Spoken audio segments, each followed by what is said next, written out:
Good morning. सकाळचे वाजले 7:30. आपल्याला तर माहिती आहे मी कुकिंगचा जॉब करते, तर पहिल्या दुसऱ्या तिसऱ्या जॉबवरती आज मी काय काय मेनू बनवले आपल्यासोबत शेअर करत आहे.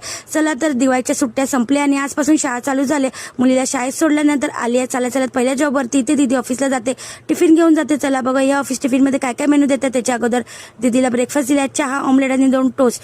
चला तर इथे आल्यानंतर माहित पडलं दीदी ऑफिस तर्फे बाहेर जाणार आहे, तर दीदीचा ऑफिस टिफिन पॅक नाही करायचा आहे. इथे दीदी घेऊन जाणार आहे फक्त ड्राय फ्रूट आणि बनाना मिल्कशेक बॉटलमध्ये जो आहे. चला तर रात्री दीदी जेवायला आहे म्हणून सॅलड, डाळ, भात आणि मटर पनीरची भाजी होती. जेवण वगैरे झाकून गॅस ओटा क्लीन करून मी जात आहे आता दुसऱ्या जॉबवरती. तर ज्याप्रमाणे इंस्टावरती छान छान कमेंट करत आहात तुम्ही, छान प्रकारे सपोर्ट करत आहात, त्याचप्रमाणे माझे यूट्यूब चॅनल देखील खूप सारा सपोर्ट करा, कारण की तुमच्याच सपोर्टमुळे मी आज इथपर्यंत आले. इथे आल्यानंतर माहीत पडलं इथे सुद्धा कालचं बाहेरून मागवलं होतं जेवण, ते खूप सारं होतं जेवण, म्हणून मला आज फक्त कोबीची भाजी आणि स्टीम राईस बनवायचा होता, कारण की आज मॅडम सुद्धा बाहेर जाणार होती. एवढाच मेनू होता. जेवण वगैरे झाकून गॅस ओटा क्लीन करून मी जात आहे आता लास्ट जॉबवरती, म्हणजे तिसऱ्या.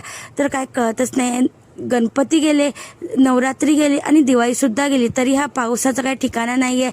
पाऊस आपल्या मुंबईमध्ये कधीही येतो, म्हणून छत्री घेऊनच बाहेर आली आहे. चला तर बघूया लास्ट जॉबवरती म्हणजे तिसऱ्या जॉबवरती काय मेनू बनवत आहे. इथे एक टायमाला बनवला डाळ भात आणि एक टायमाला भाजी चपाती बनवली होती, असा मेनू होता जेवण. चला तर जेवण वगैरे झाकून गॅस ओटा क्लीन करून मी जात आहे आता घरी. तर आजचा माझा मिनी ब्लॉग तुम्हाला कसा वाटला कमेंटमध्ये नक्की सांगा. आणि इंस्टा आणि फेसबुकवरती बघत असाल तर फॉलो, आणि यूट्यूबवरती बघत असाल तर सबस्क्राईब नक्की करा. यूट्यूब चॅनल मेन्शन केले अर्चना धोत्रे फूड रेसिपी. माझा नेक्स्ट व्हिडिओ असतो ऑफिस टिफिन, तो सुद्धा बघण्यासाठी विसरू नका. चला तर भेटूया नेक्स्ट व्हिडिओ मध्ये. बाय. तुमच्या सपोर्टमुळे मी इथपर्यंत आले आहे. थँक्यू.